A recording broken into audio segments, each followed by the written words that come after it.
Atmagasyapi yasya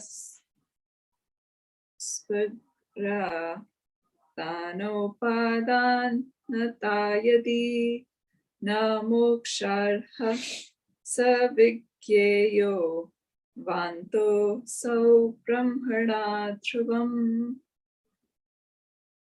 A so-called knower of the self, having the ideas of acceptance and rejection, should be regarded as not fit for liberation, but must be considered to be certainly rejected by Brahman. So the idea here is,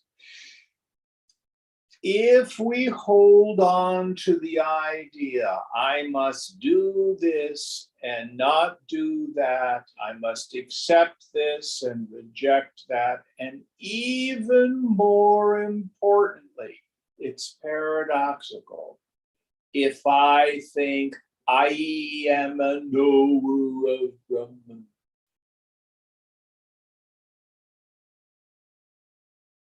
there's still more to do. There is a Zen proverb: if you meet the Buddha along the path, kill him. Meaning, we may have a sense, oh, I am that ground of being, that witnessing consciousness. But am I enlightened yet? Maybe I'm not enlightened. Maybe I am enlightened. Maybe there's levels of enlightenment. Oh, I fell off my enlightenment. I'm going to get back to my enlightenment. And you could pretty much tell when someone is in this state, because they need to tell you about their experience all the time. So, Shankara's definition of vairagya, dispassion or detachment, that desire to give up all attachments to enjoyments gained through the senses, and that desire to renounce all personal sense of self, starting with the body, up to and including the form of Brahma, the creator, meaning I'm a powerful person. So our four Mahavakyas, Prajnanam, Brahma, Brahman is consciousness, I am Atma, Brahma, this self is Brahman, Tattvamasi, that thou art. The last one, Aham Brahmasmi, does not say, I am an enlightened person. I'm a Muni, touch my feet. It says, I am Brahman. And I have come to see that all personal sense of self is illusory. Not a person anymore. Never really was. Now, because trying to be an enlightened person is a very heavy burden. Understand that I am that witnessing consciousness. Then there is no longer anything to do. No longer any need to struggle, to become, even spiritual struggling.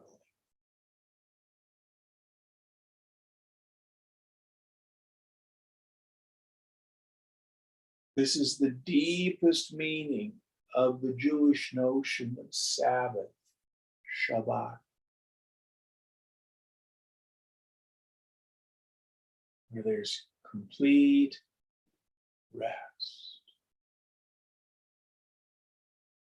And all our struggles cease. Any thoughts on this? This is not a teaching for beginners or intermediates. Remember our 4 qualifications of a fit student: viveka, discrimination, vairagya, dispassion. We just talked about that. Shamadi guna, qualities such as shama, etc. And what's the last one? Mumukshutva, the burning desire for liberation. That's the engine of our practice. But once we're rooted in knowledge, even that needs to be abandoned. Any thoughts? Next verse. Sadityam hi jagat prana tasmana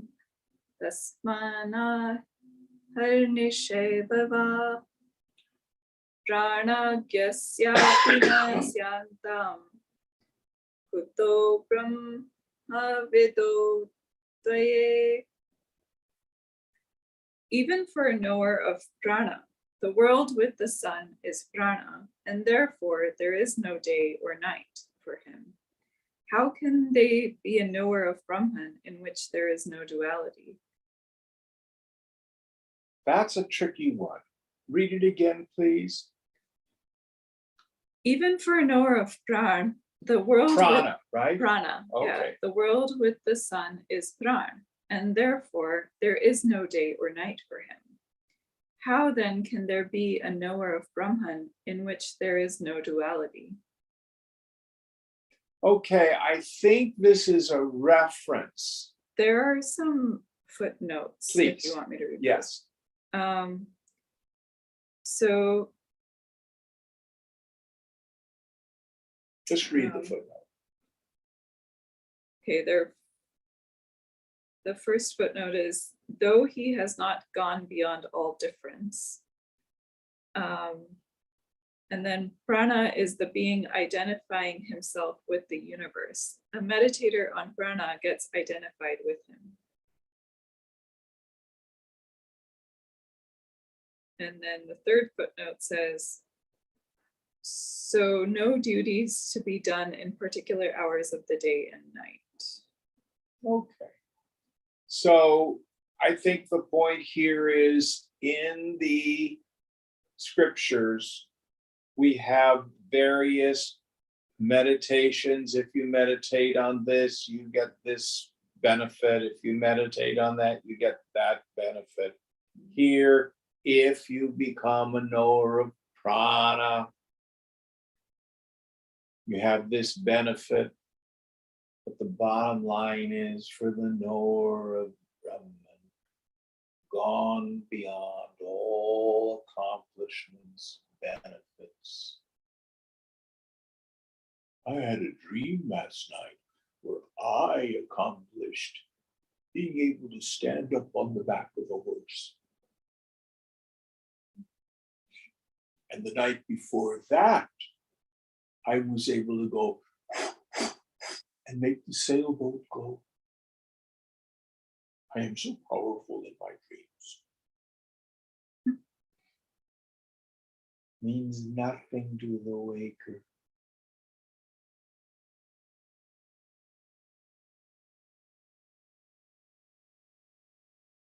Knower of Brahman knows themselves as Brahman and this phenomenal world. It's nothing but consciousness appearing as Namarupa.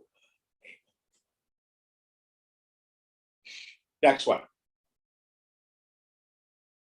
Nasmaratyatmano hyatma vismaredvapya luptachit manopi smarati tyeta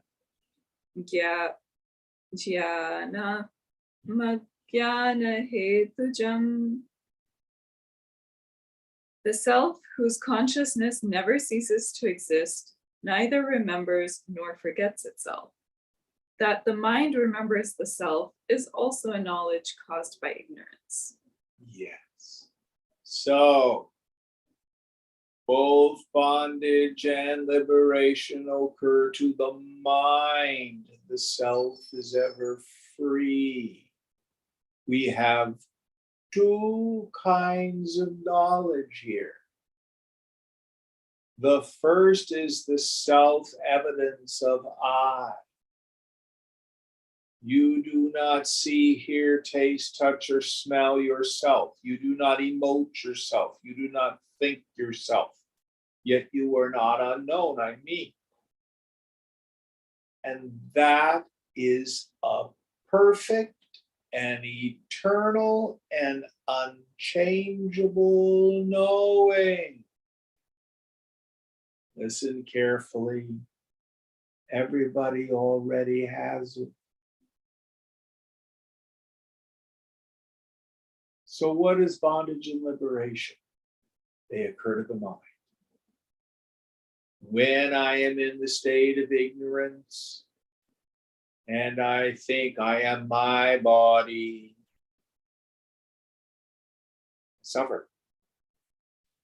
When the subtle intellect has the realization, oh, no personal sense of self is real. It commits seppuku, it kills itself. Meaning, the mind itself never takes itself seriously. So we go through a stage of recognition, pratyabhijnana. Aha, I get it. I am that perfect wisdom, that infinite space and consciousness. Okay, where does that knowledge go in sleep? When you're busy doing the dishes, is that thought in your mind? So even that, we need to let go.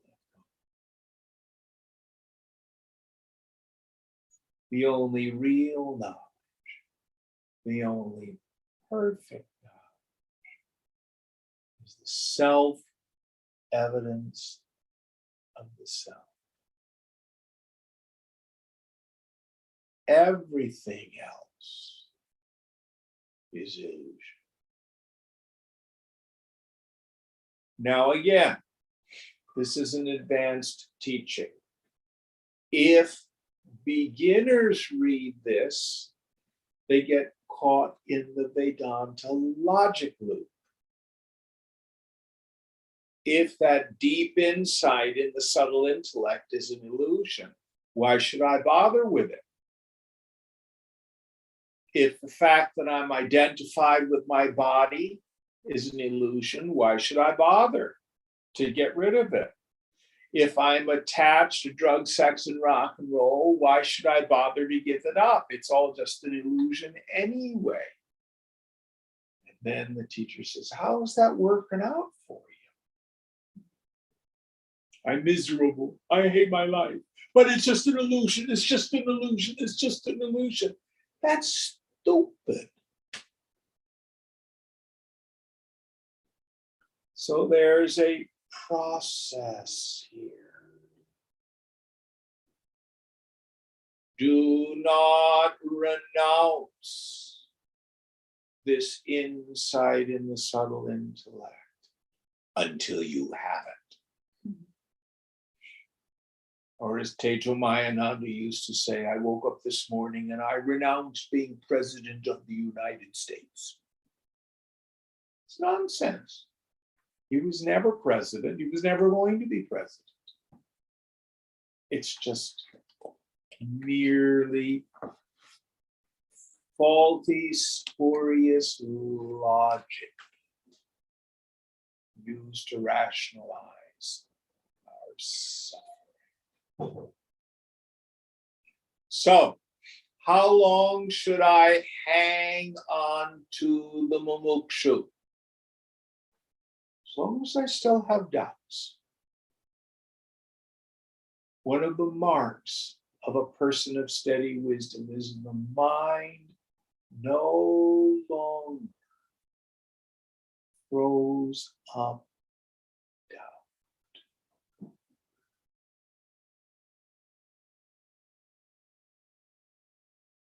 What is the mark of the man or the woman of steady wisdom? They know I am Brahman, and this world is Brahman. Jagan Mithya, phenomena is illusion.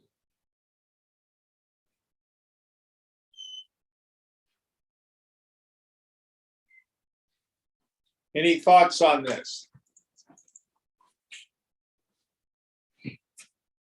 Next verse.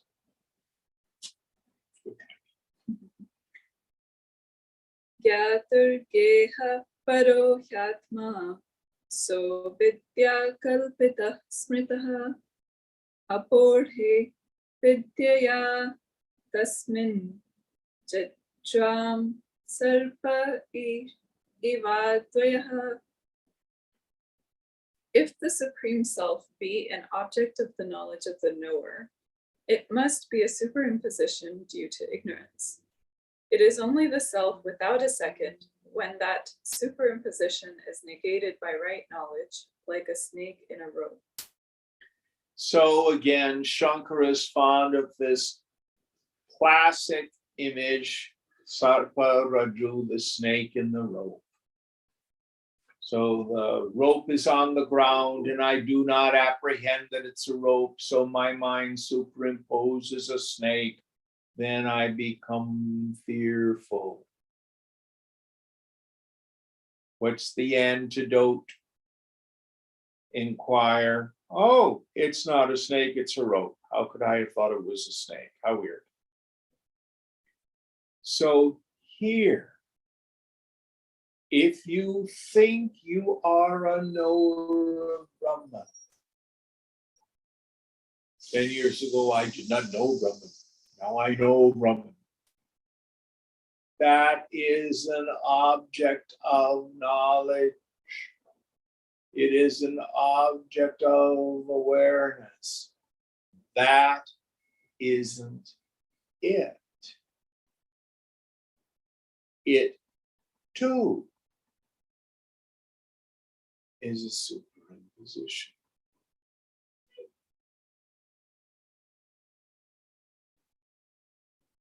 Only I is real. What do we mean by real? Never subject to negation. You're always you. And I is self-evident. That's the only real knowledge.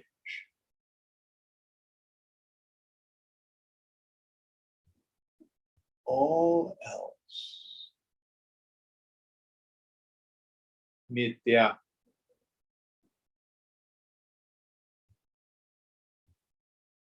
As Gita says, he who knows it not. She who knows it not, knows it.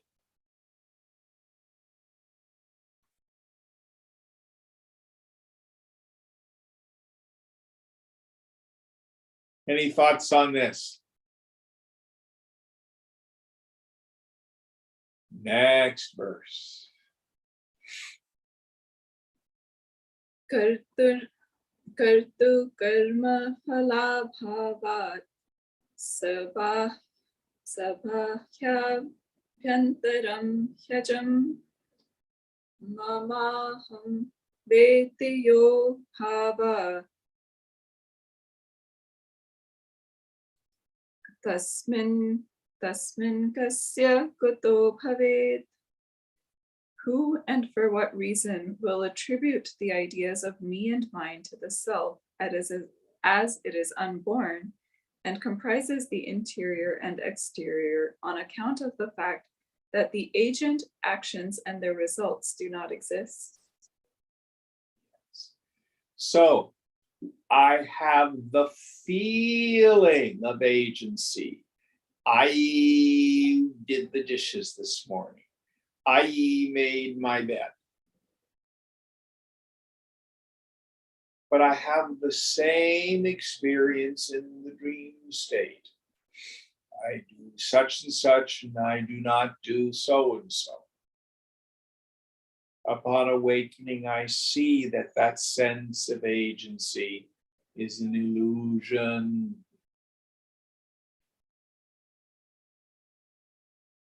I does.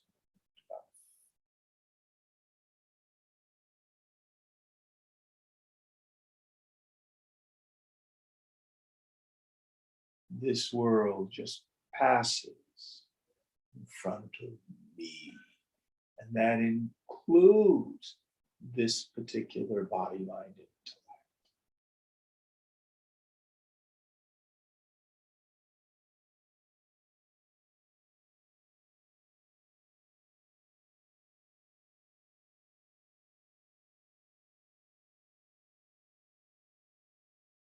I cannot think a real thought, and that includes the thought I just thought.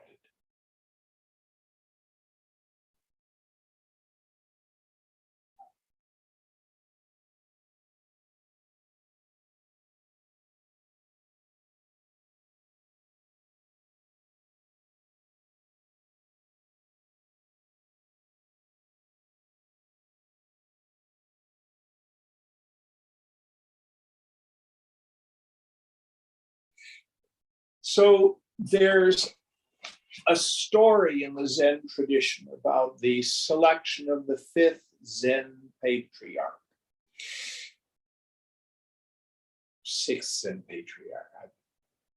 I think it's the fifth. Anyway, whole idea is the old patriarch is getting up in years, and this young monk comes to the monastery, and it's very clear he's a deep knower of Brahman, but he's illiterate.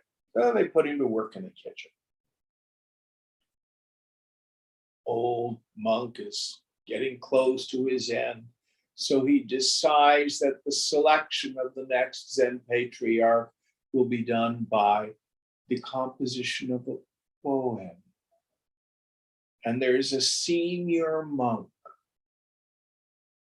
and his poem goes like this: Bodhi is like a tree. The mind is like a clear mirror standing. Be sure to keep it clear of dust. The other monks go, oh, fantastic, fantastic. Yes, we just, like a tree growing, we get deeper and deeper into the infinite. Ah, that mind. Just keep it sattvic, pure. Keep wiping it, free from any tainting thoughts. And the monk in the kitchen says, read me the poem. Says, Bodhi is not like a tree. The mind is nowhere standing. Where is there anything for dust to cling to? So you either see or you don't. Any mind state is unreal. Bodhi is not like a tree. It's not growing or evolving. The mind is nowhere standing. The mind itself is illusory. Where is there anything to cling to? Give up our stupid preoccupation with mind states.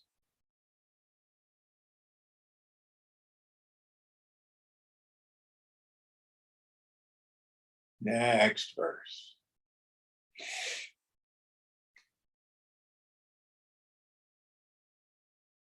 Atma hyatmiya ityesha bhavo vidya prakalpitaha atmaikatve hyaso nasti bija bhave kuta phalam. For the ideas me and mine are superimposed on the self due to ignorance. They do not exist when the self is known to be only one. How can there be an effect without a cause? So, I-ness and minus are the function of ignorance, being identified with the body, identified with the personality. This even includes my knowledge, my spiritual experience.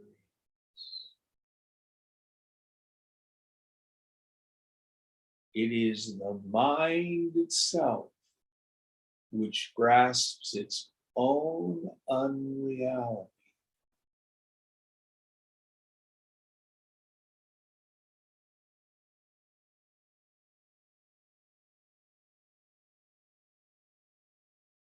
Anything that has a beginning and an end, that has qualities or characteristics, that's knowledge or ignorance, mithya, illusory, vaithatya, false.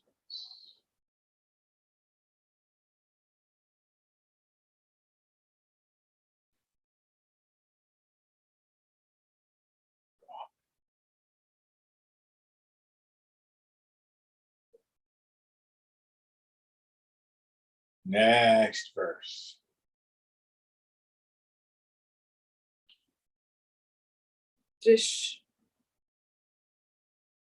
Drishtre, Shrotre, Tatha Mritre, Vigyatreva Tadaksharama, Drishrathan Nyan, Tadyasmata Smadrishta Hamaksharam. It is the individual self known to be the seer, the hearer, the thinker, and the knower that is Brahman, the imperishable one. As the individual self is not different from it, I, the seer, am the imperishable principle. Yes.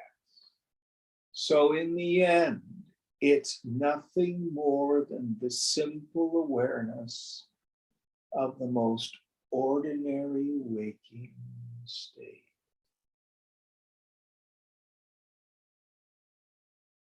Now,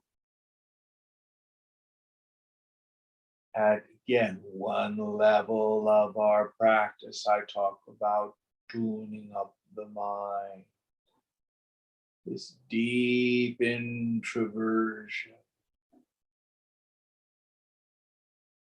an essential stage in our sadhana.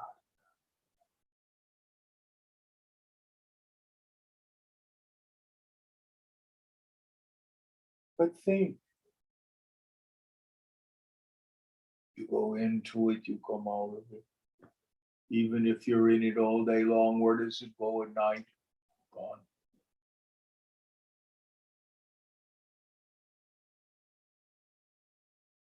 It is a mind state that reveals that which is beyond the mind.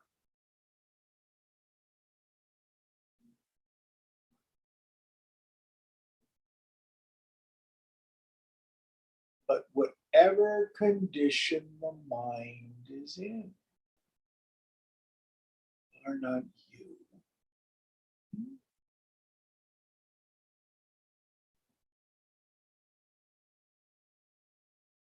Oh, Jim, I lost the self. You know it. How can you ever lose you? Oh, I got so identified yesterday. And did you dream last night? Getting identified is like a dream. It's not real.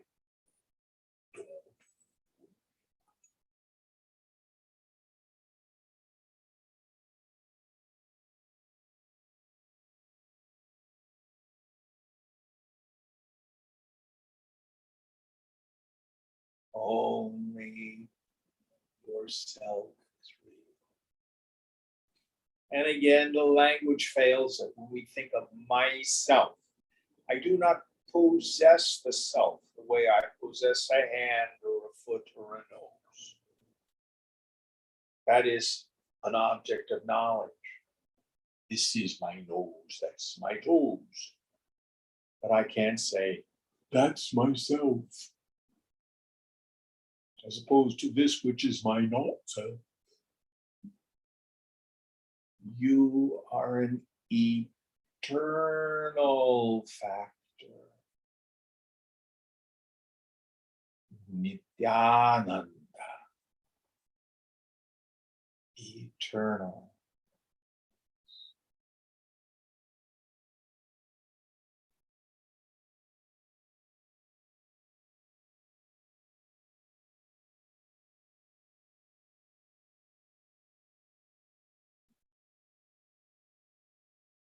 Any thoughts? Next verse. Sthavaram jangamam chaiva drishtittvadi kriyayutam karma sarvamaksharamevataha sarvasyatmaksharam tvaham.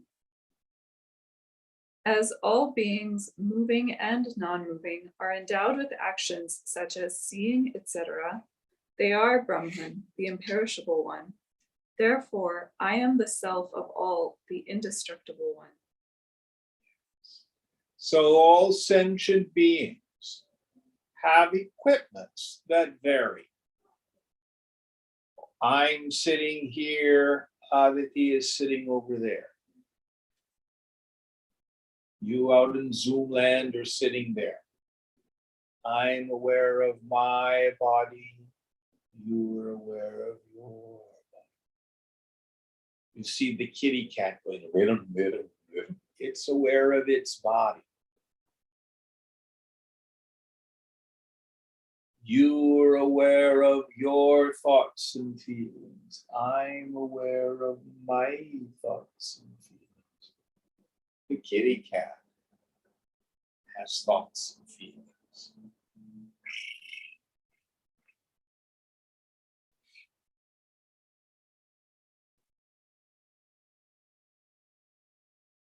But who or what is the awareing principle that illumines the equipments in all beings?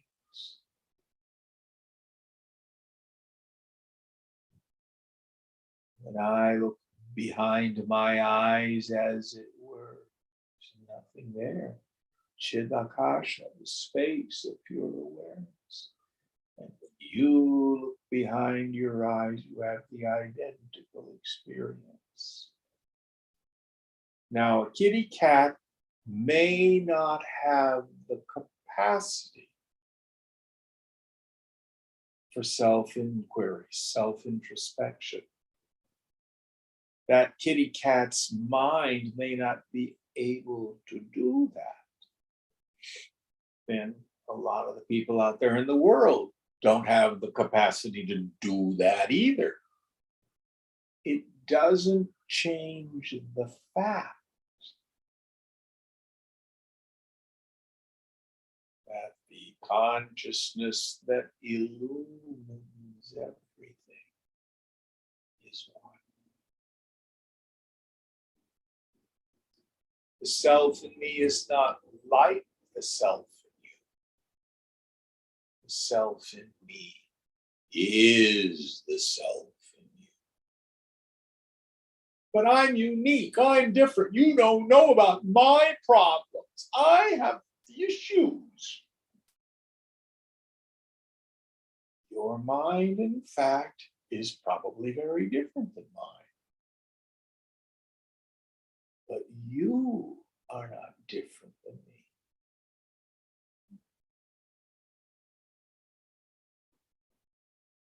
So when you realize the self in you, you realize realize the self in everything. And when you see that your own mind is fundamentally mithya, illusory, you see everybody else's is too. Oh, my relative, they're so upset. They're suffering so much. I tell you, the self in them is never touched. Their suffering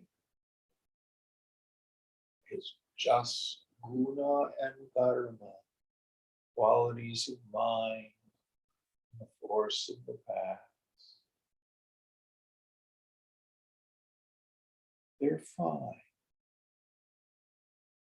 What appears as their suffering is just a very long, very vivid dream.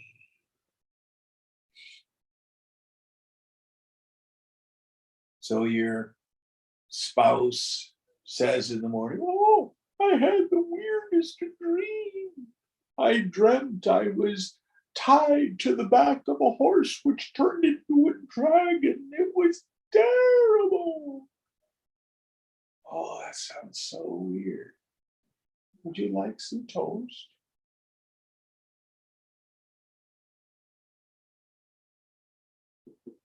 As strange or as weird as the dream was, it does not touch me, the waker. But to the dreamer, it seems so real. Doesn't change the fact. Spouse is there in the bed and is fine. Even dying is completely safe.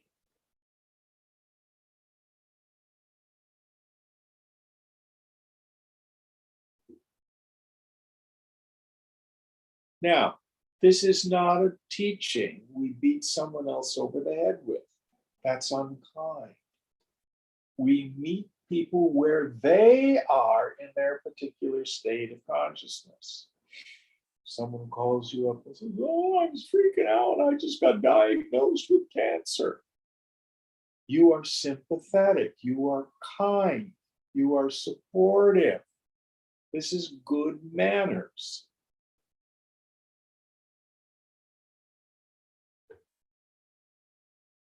But inside, Sarvamaya, Sarvamana, all is Maya.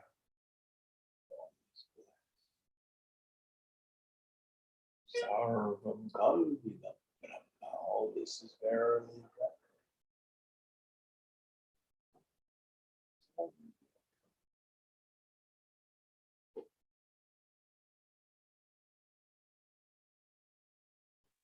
Any thoughts on this? And by the way, if we get identified and triggered, "Oh, my friend is so sick. Oh, I'm so upset about it." Well, what a effing self-centered person you are. You're making it all about yourself. Why don't you be compassionate and really be concerned about your friend in a genuine way? It's not about you.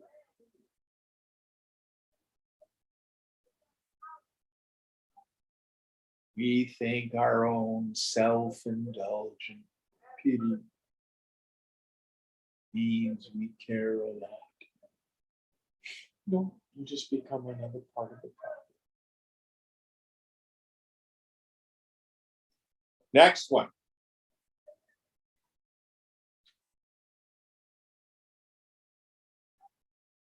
Akarya sheshamatmanam triyatma matriya phalam nirmamam nirahankaram yapashyati tapashyati. He has the truest knowledge who looks upon the self as a non-agent, having no connection with the actions and their results, and free from the ideas of me and mine.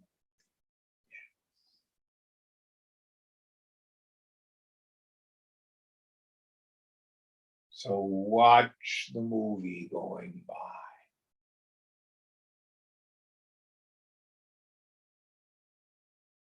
And know that your own body, mind, intellect is part of the movie.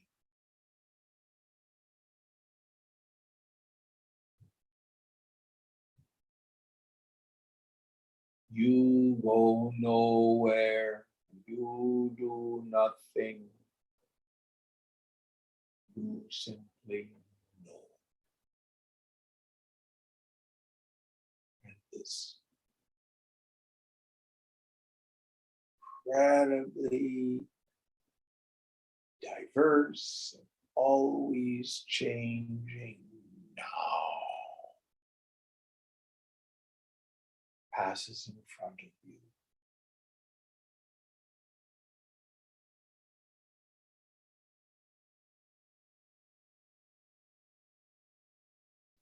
And I like to say, when we begin our spiritual journey, we think the evidence of the senses is what is real, and God is mysterious.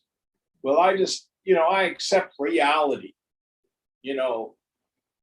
Crime in Oakland is real and it sucks. My climate change is terrible and it's real. You think that's so real? God, I have no connection with God. They say I can be connected to God, but I don't feel it, Jim. I'm not sure there's a God. But in the end, it's exactly the opposite. The only thing you will ever know for sure is a hum.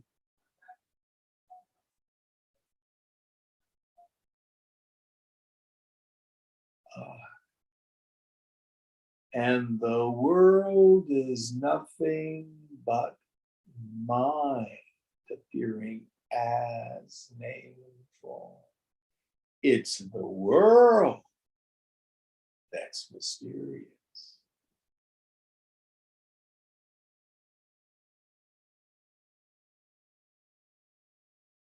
I was talking with a friend this morning, and like many of us, she comes from a wackadoodle family. And her oldest brother, who's now gone, was a bully his whole life. Bullied everybody in the family, bullied kids at school. Where did that come from? He wasn't bullied in his own family. We usually say, oh, that's the function of someone, abusive kids become abusive people, Not in this case. He just came into this world a bully. History. And many of us think that the solution to our problems is to go causation hunting.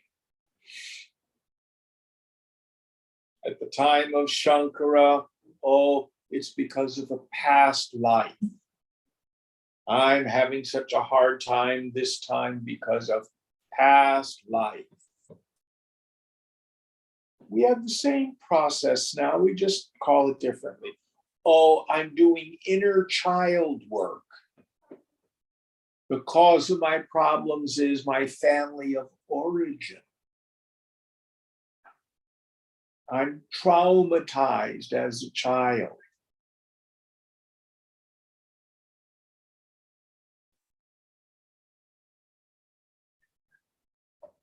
Mithya.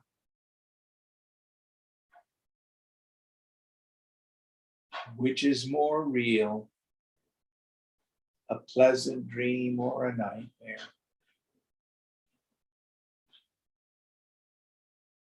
for you.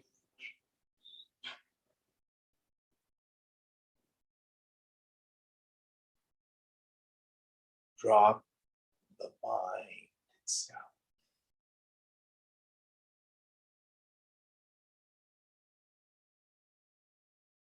I cannot think a real thought, including the thought I just thought.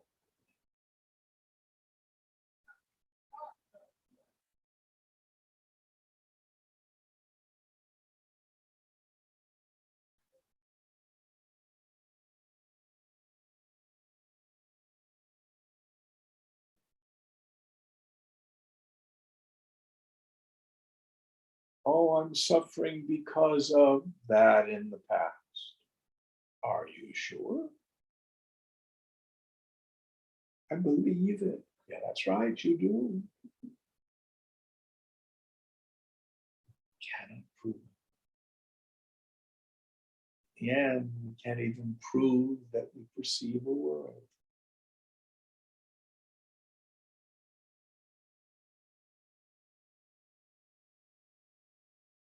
Aditi sees the coffee table. I see the coffee table.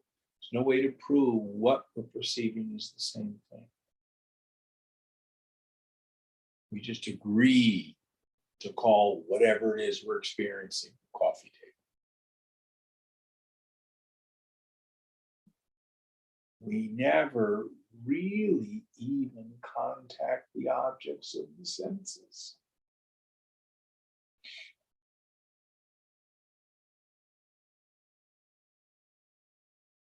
It's all very strange.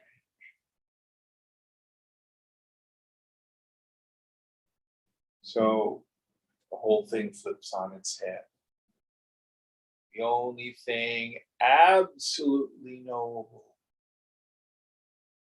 is I. This world, I'm content to let it be a mystery.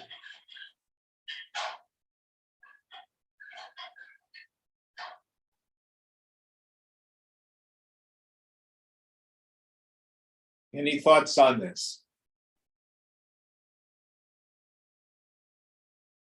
Now, that doesn't mean at the level of what we call Vyavahara, transactions, doing business. Of course, we act as if there's a relative reality to things.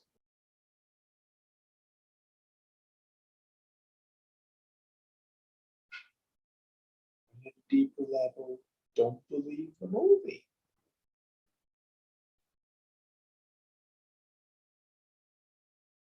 All right, next verse.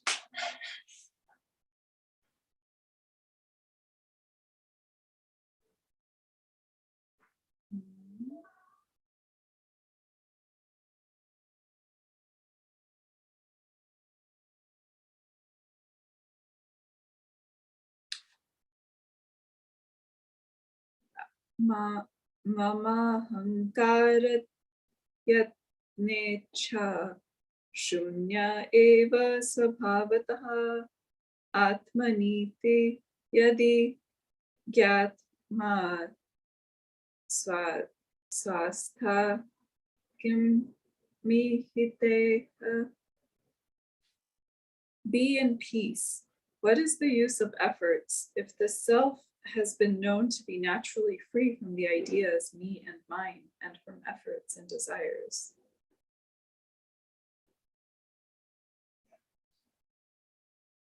Be at peace. Nothing is going to harm you. What was the phrase? Shunya eva. What was the word after that? Svabhataha. Yes. Shunya means void, empty. The world isn't good. The world isn't bad. Too often times we read Shankara, frankly, and he can be interpreted as a flesh hater, a nasty old physical body, filthy, containing urine and feces casted away as like an outcast, a dead corpse, This is clearer. Shunyata. Not good, not bad. Seen, pretty to look at, maybe ugly to look at, but nothing substantial or real.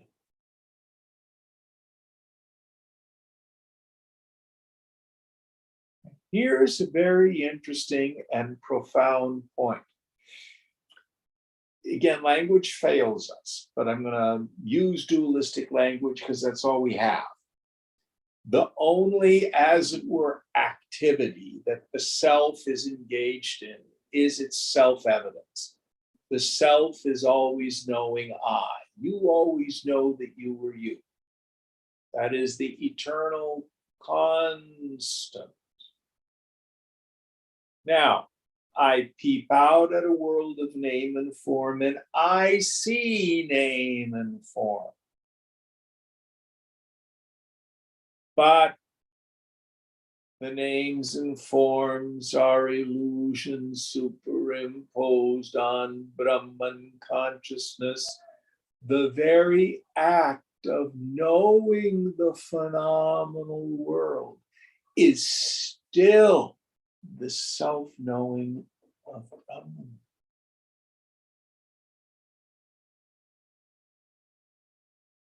No inside, no outside.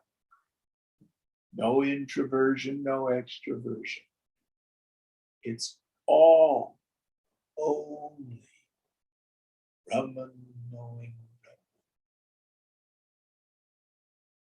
That is the eternal reality.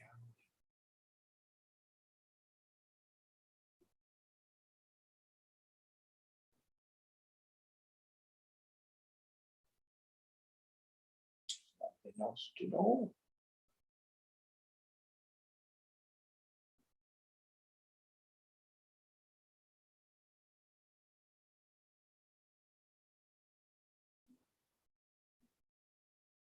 All right, one more. Oh, it's quarter up. We have to do more time. Yoham karta ramatmanam tatha vettamevacha vettinatmakya evaso yonyathakya sa atmavid. One who looks upon the self as an agent of actions and a knower of objects is not a knower of the self. One who knows otherwise is a real knower of it. So he's riffing on the same thing I was just talking about. Now, my experience is I seem to perceive stuff.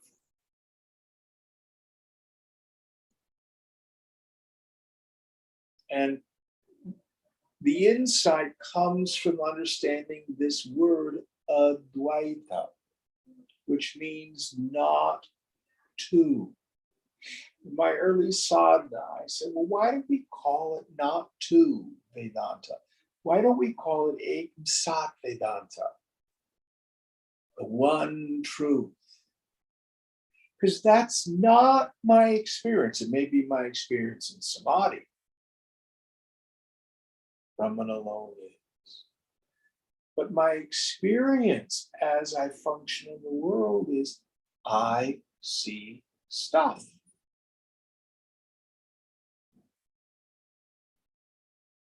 And what Vedanta thunders, it never denies that experience. Yeah, you're seeing stuff. But what you're seeing is not what you think it is. It's still nothing but the self-evidence of Brahman.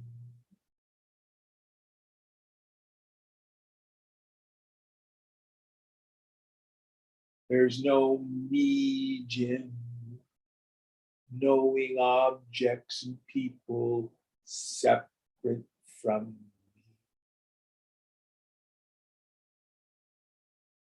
Just as it is my one mind which refracts into the dreamer ego identified with the dream body, knowing the dream world outside and having dream feelings and thoughts inside. Yet upon awakening, I see no, all of that triple factor, knower, knowing, and know, occurred in my mind. It was just my mind itself appearing as that. This is no different.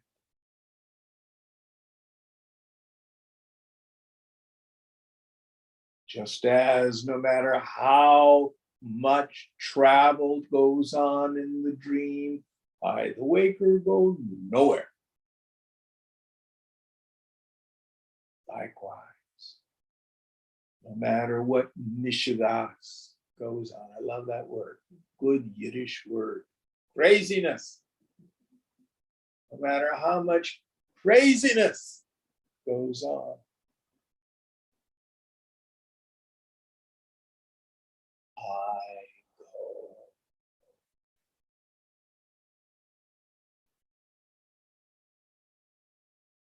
Sarvamaya, Sarvamana. All of this is Maya. All of this is bliss.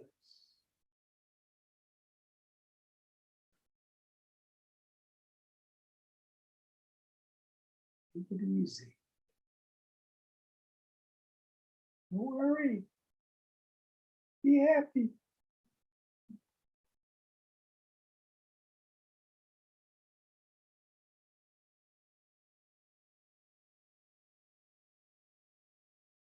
And if you think back to all the crises and tragedies of the past, did you ever cease to be you?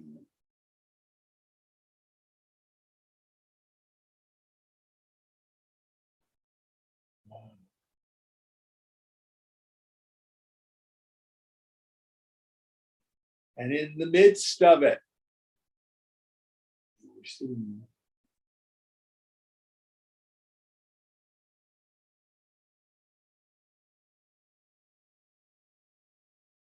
Even when you didn't know that, you were still you.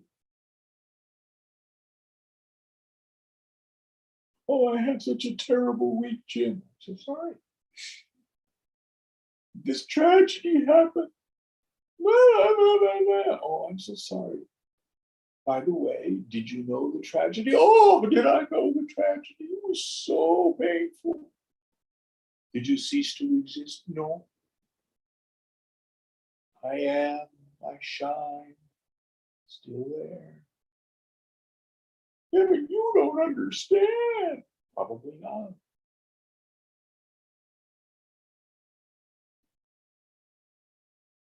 Did it pass? Yes, it passed. Did you change? Did you become a different being? No. Now my mind is quiet. And still that space of consciousness always was. It was just like a vivid dream. Don't worry about it.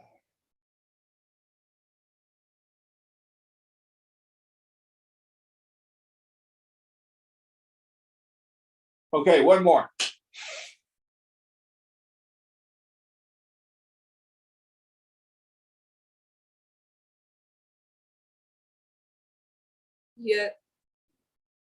Yathanetvepi tadatmyam dehadishvatmano matam tatha kartur vigyanat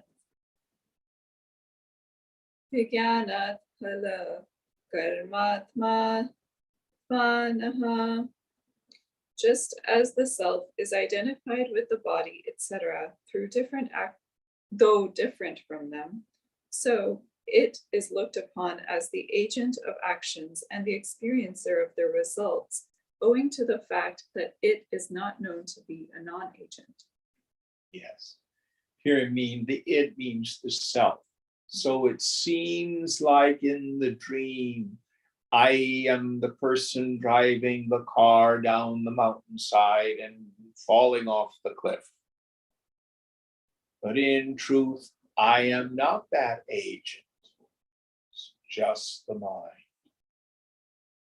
Likewise, I do this and I don't do that, and so did this to me, and I did such and such to them. It seems so real. It seems like two, Dvaita, I and them. Truth is, Advaita, not two.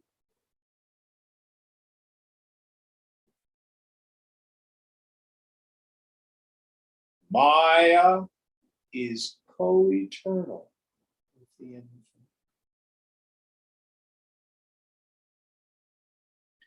It is Brahman's swabhava, its self-nature.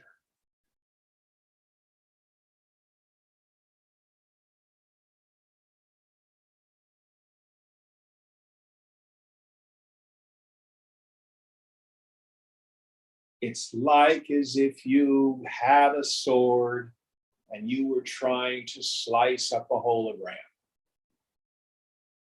Sword passes right on through. Why? Because there's nothing there.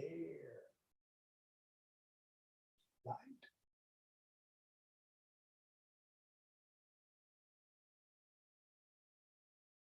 Such as this world.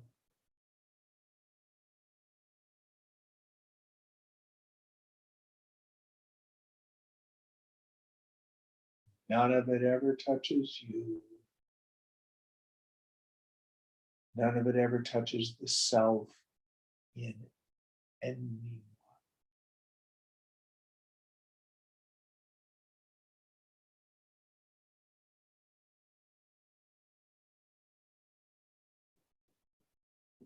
Be at peace.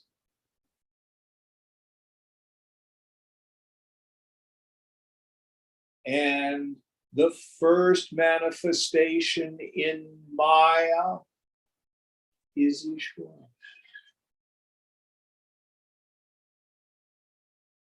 It's a wonderful word. We translate it usually as the Lord. But the root, ich-ichati, means to wish, to will, to intend. So when we call it the Lord, very good translation. A Lord rules. Ishvara rules.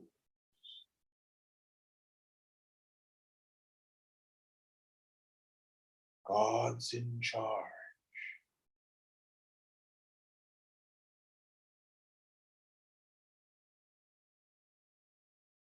I can't. He can. I think I'll let him. Wonderful little prayer.